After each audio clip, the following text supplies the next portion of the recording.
Hi, I'm Limon, and in this video I'll show you how to freeze rows in Google Sheets using two easy methods. Now let's get started. First, open your browser like Google Chrome. Next, click on the grid icon in the top right corner and select Sheets. Now go ahead and open your document. Here, I've got a sample table. Now imagine you're working with this data, and as you scroll down, your header rows disappear. Not very helpful, right? So what we're going to do is freeze those rows so they stay visible no matter how far you scroll. Now let's see the first method.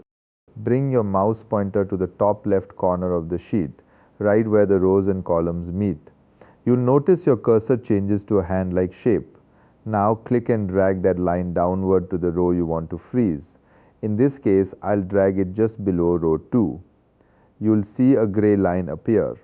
And now if I scroll down, the first two rows stay locked in place. It's super handy and pretty easy to use. Now let's see the second method. Go up to the top menu and click on View. From the drop down, hover over the freeze option. Now you'll see a few options like 1 row, 2 rows, or even a custom number. In my case, I'll choose 2 rows, and again you'll see that same gray line appear. Now when I scroll, those rows stay visible the entire time. And that's it. Two simple ways to freeze rows in Google Sheets so your headers are always right where you need them.